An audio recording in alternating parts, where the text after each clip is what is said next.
actually, that's true. I wouldn't.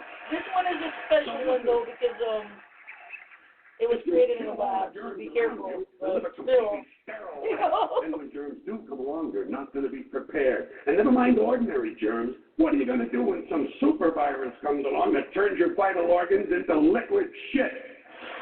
I'll tell you what you're going to do. You're going to get sick, you're going to die, and you're going to deserve it because you're fucking weak and you got a fucking weak immune system. Oh, no. I don't agree with that part, George. No. I mean, listen, what he's talking about is like don't overprotect your kids from getting sick, okay? Wait. Immunization, okay? When I was a little boy in New York City in the 1940s, we swam in the Hudson River, and it was filled with raw sewage, okay? We swam in raw sewage, you know, to cool off. And at that time, the big fear was polio. Thousands of kids died from polio every year. But you know something? In my neighborhood, no one ever got polio. No one, ever. You know why? Because we swam in raw sewage. Oh, shit, that's funny. Our immune system. The polio never had a prayer. We were tempered in raw shit. And you know something? In spite of all that so-called risky behavior, I never get infections. I don't get them. I don't get colds. I don't get flu. I don't get headaches. I don't get upset stomach. And you know why? Because I got a good, strong immune system, and it gets a lot of practice.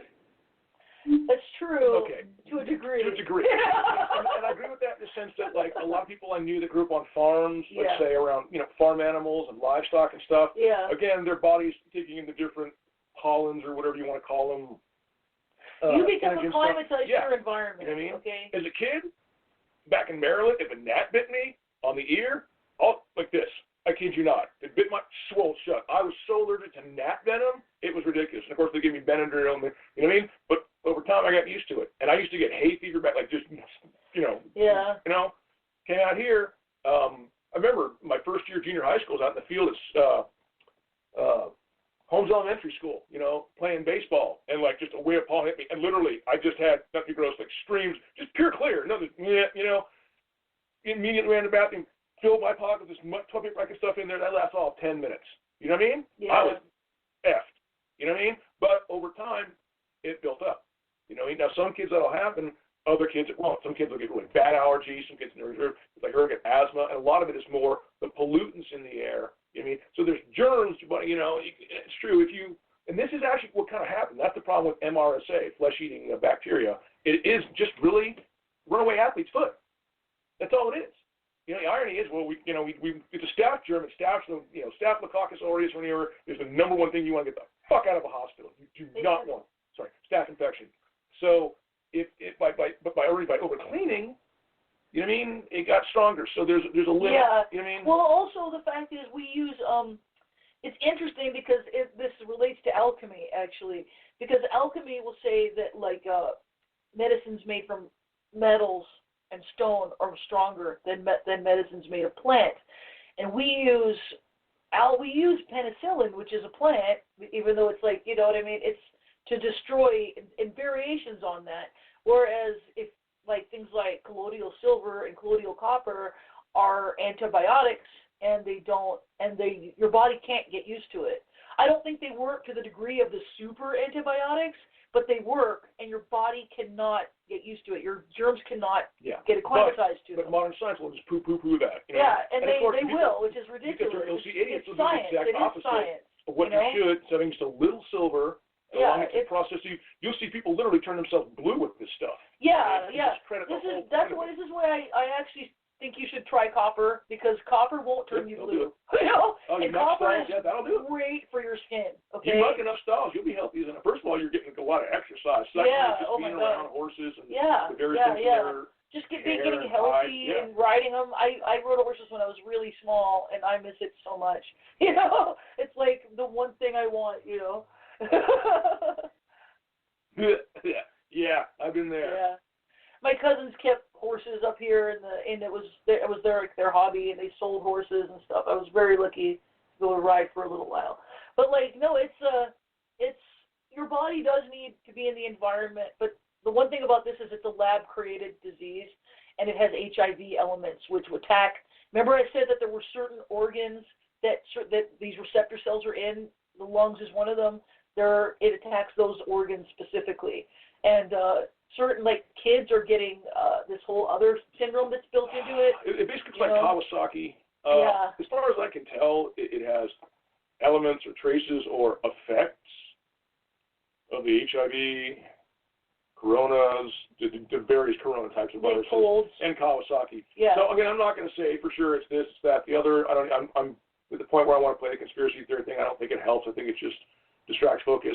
Point is, this thing is not like a kind of a one-pointer. It's more like a trident, or maybe even a quindent, or whatever the hell you want to call it. It can present in many different ways. It's got a lot of different ways of messing with you and getting in your system. So, but as there's a brand, like I said, that people didn't hear, there's a brand new study that said that, cannabis blocks 73% of the receptors of those cells I was talking about.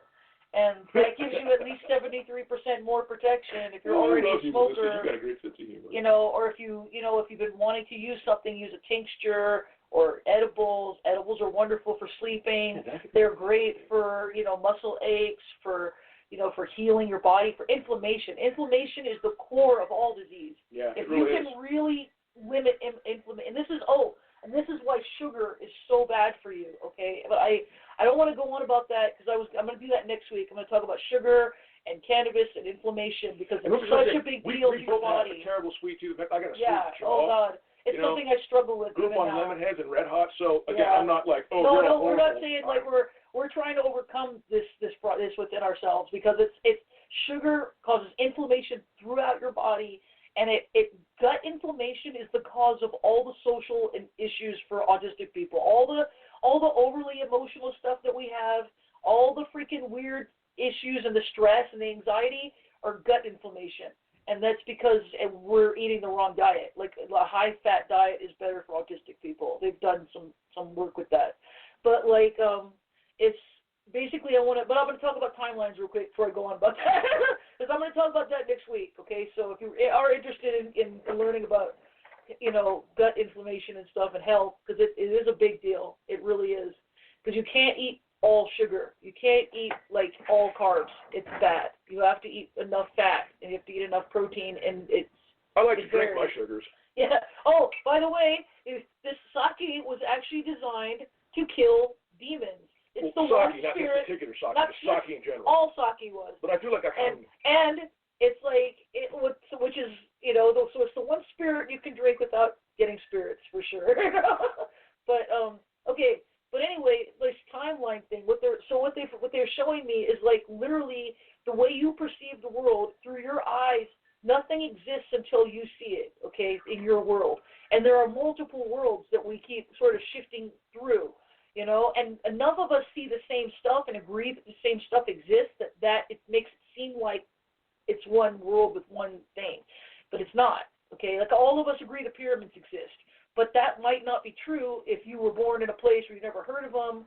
You might be shifting in, for us, we still see those people, but they might be Mandela affecting in and out. Their consciousness, their real consciousness might be Mandela affecting in and out of things from our perception.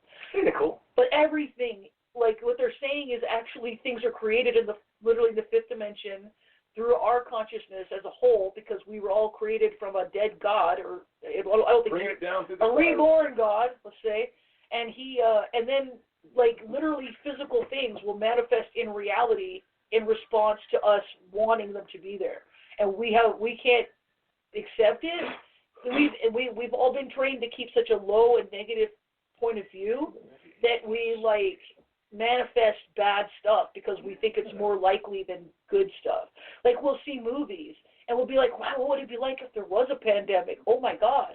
And that was well, when was that? There has been multiple movies on stuff like that. And people people sort of want, unconsciously they kind of want to live through this and prove that they could do something different. People will fantasize about what they'll do in the situation, and they want that. Because when you fantasize about a situation, it makes it more easy for it to come true. Yep. It makes it more easy for them to make shit like 9/11 happen. If you've ever seen the movie Long Kiss Goodnight, Long Kiss Goodnight is about 9/11.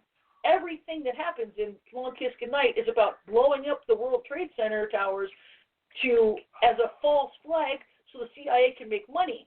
That's what Long Kiss Goodnight is about. It stars Djinn and Devas. I suggest you watch it. I mean, there's a lot of ways they get stuff into the unconscious of light workers specifically, people who are connected to consciousness specifically, so that when you're at a low point, you sit there and go, wow, that'd be cool. And then, boom, it makes it easier for them. It doesn't make it necessarily make it possible, but it makes us all agree that we're like, well, that would be a universe we could go into. We don't even know we're agreeing because it's so unconscious, you know? That's the trick of it all. This is why you have to see the symbols in this stuff. Hey, I'd rather take a shot than a shot any day, man. Yeah. You know what I'm saying? Yeah. Any day. Yeah, exactly. Like, line up, I'll knock them back. It's you know, we're all kind of trapped here. Most of us were like leaving the house at some point, but now it's like nobody's leaving the house. So it's like it's stressful, but basically, yeah, like they drop people. Even your past lives. Okay, I have a horrible feeling that we literally might be living these lives in loops. And the past lives might be projections of our consciousness that are more reflective of, and not that they didn't happen, because they do happen, but they happen because your life now creates them then, in the past, or in the future. Because it depends on which, like, whatever your core life is, it's creating your past and your future at the same time. And it's like, and so basically from a fifth dimensional perspective, they're not even real. But they are real. If you went and searched, you'd find that they existed. So I don't know how to explain that in a more clear way, I'm afraid. No, it's like hard to explain fifth dimensional thoughts in this level. Yeah, it's but, kind of like... You know, I remember that a lot, because one of my first lives that I remember was an African girl. And I sit there and I go, is that even real? Is that just reflective of the life that I lived in between lives? And I think about that stuff quite a bit, because I'm aware that it's like this is partially a game and partially an illusion. And it's really hard to get beyond, like, which is the illusion, because sometimes other parts are illusions too, you know? So, yeah. But, like, apparently, I was going to talk a little bit about, like, we were talking about the Devas, and there are connections between all these cultures, okay? In Sumer, there were the Anunnaki and the Igigi. And in India, it was. Yep. It is. Yeah. I mean, it's just, exactly. The hardest thing is trying to accurately let go enough of the you that is you, your name, your sense of self, your identity. Oh yeah. I mean, without completely divesting it with. Go with it, but still being a thing enough to kind of backpedal through your cells and see what you actually were or did. Because, man, just getting out of your own body and your own head is hard. You spend so much time becoming this identity, becoming this ego, becoming this personality, becoming this person. You know, every bit of our waking lives is dedicated to that. So to kind of reverse it is such a hard process. And then to actually get to a point where having reversed it and kind of divested yourself of it and just being like consciousness and not thinking yourself even, not only the name, but even I or me or just, like beyond words. I think the hardest part is either, depending on how left or right brained you are, it is either realizing that your emotions are not you or your mind is not you. If you're more left brain, you're going to probably be more like, I am my mind, you know, more than your emotions. But I think you have to get down to that core level where you even realize like that a lot of my emotional responses are hormonally based, you know, and it sucks.